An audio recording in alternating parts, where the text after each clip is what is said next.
We failed to deliver on our promise to you, which is to provide you with the best service and to bring you to your destination.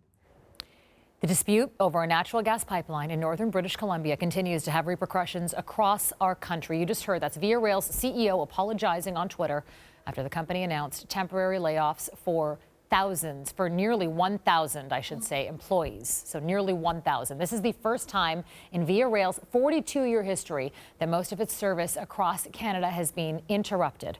Earlier this week, CN Rail also announced it would be laying off about 450 people. Joining me now is Jon Pinkus. He is with the employment firm, law firm, I should say, Samfiru Tumarkin. So tell me about what rights do these employees have, Jon? These employees, as people who've been temporarily laid off, if they're non-unionized, if they haven't agreed to it in the past, this is going to be a termination, just like any other termination. Okay. And what we treat this in the law is we call it a constructive dismissal. Basically, if it's not a term of your employment that they can put you on a temporary layoff, when they put you on a temporary layoff, your employment's terminated, you get severance just like any other employee. But here, this is beyond the company's control. It didn't see this coming. This isn't a business thing that went wrong. This is, you know, something that was not unforeseen. And that's true, but there are many things that are outside of a company's control. Often if a company loses a client, if there's a downturn in business, if there's a downturn in the economy, and they have to temporarily lay off their employees, that's also going to be outside their control, but the rights of the employees don't change. And what the law says is even if the employer doesn't intend to terminate these people's employment, the employment's still terminated just by virtue of the fact that their contract's been breached. How do you think the company's handling this? Well, in a sense, you know, you feel sympathy for the company because their hands are tied to a certain extent, but it doesn't change the fact that these employees' livelihoods are going to be changed.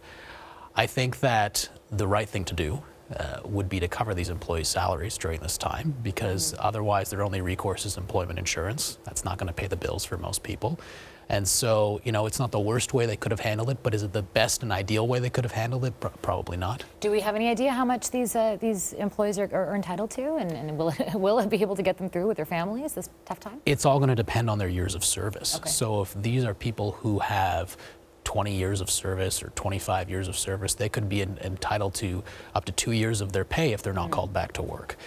Generally speaking, the longer that these people are off, the more they're going to be entitled to, but we're also going to take into account their age, their position, these kinds of things, and it could be very significant. Yeah, so I'm reading here that some people are being laid off for at least 4 days, others at least 2 weeks. How do they determine that? I guess, is it years of service? It's years of service, and it also depends how long they're actually out of work. So if they have an opportunity to go back to work, then typically they're just going to be entitled to the period of time that they've lost income for.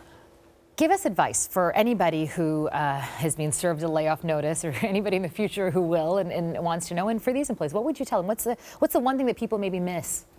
Well, at the risk of sounding a little bit cynical, it's never a good idea to take what your employer tells you at face value in these situations. You know, an employer is going to say, we have the right to do this under the Employment Standards Act. We can terminate your employment temporarily for 13 weeks without benefits or 35 weeks with benefits.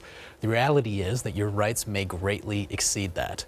And the only way to find out is to call an employment lawyer. And this is something that I think everyone in this situation should be doing.